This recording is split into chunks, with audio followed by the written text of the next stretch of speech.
Hello there, friends of Unity, Joy of Life. What if the most dangerous thing happening right now isn't the economy, it's not the politics, it's not even war, but fear? Fear that just is taking over our nervous system, right? Let's talk about that.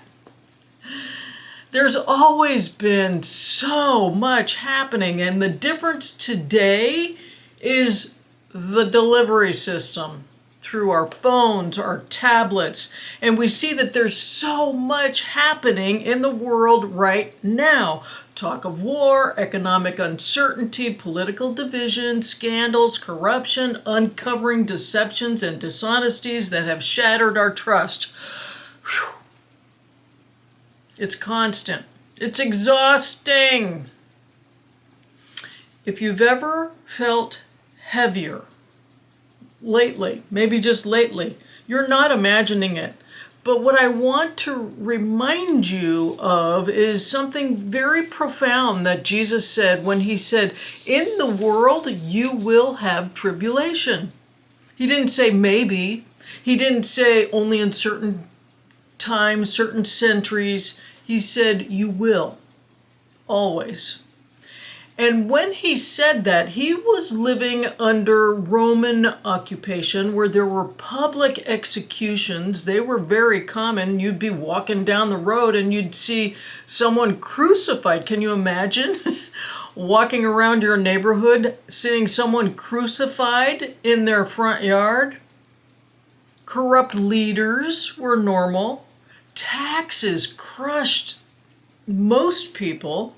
Just as a sidebar, if you were to compare the taxes to the equivalent of taxes today, scholars estimate that the total taxation of required payments were over 40% per person's income. For peasants, which were most people, that was crushing. It wasn't just high taxes. It was a system that kept people economically fragile. Violence during that time was commonplace. It was not a calm era. And yet, in that exact atmosphere, Jesus said, "But take heart, I have overcome the world." And that sentence holds two truths at once. Hardship is real, but it doesn't have to be the final word. My friends, every generation believes that it is living in unparalleled times. But history tells a different story. Empires, they rise, they fall. Markets, they expand, they contract. Scandals erupt.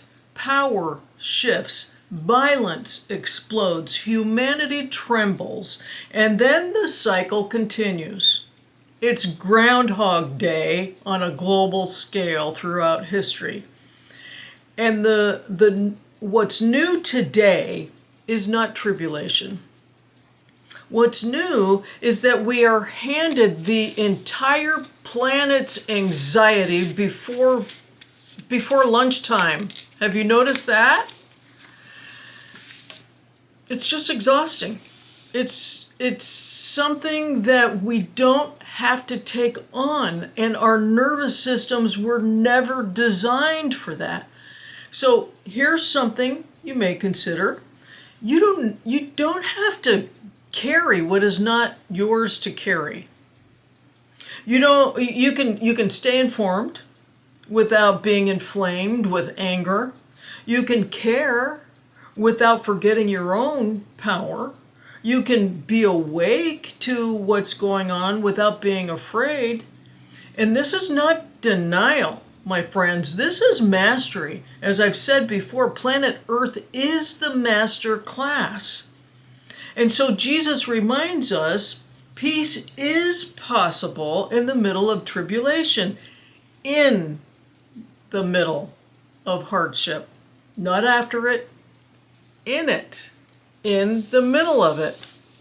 So maybe the assignment right now is not to panic, but to anchor yourself in a higher vibrational frequency, to remember God's got this. And God always has. God has always provided. And just to refuse to let the headlines dictate how you're going to feel today. Because when you are the person who stays calm, it stabilizes those who may not be. When you are the person who refuses fear, it shifts frequency to all who are in your presence. If you are that person who chooses clarity over chaos, it matters. It just matters, especially to your own peace of mind. Tribulation may be part of the human story. However, so is trust in a universe that so loves and adores you, in a universe that is always eager to find ingenious ways and means and methods to taking care of you. The world might be loud, but your spirit doesn't have to be. So take heart. Not because the world is calm, but because you are. Until next time, I'm keeping the faith for you.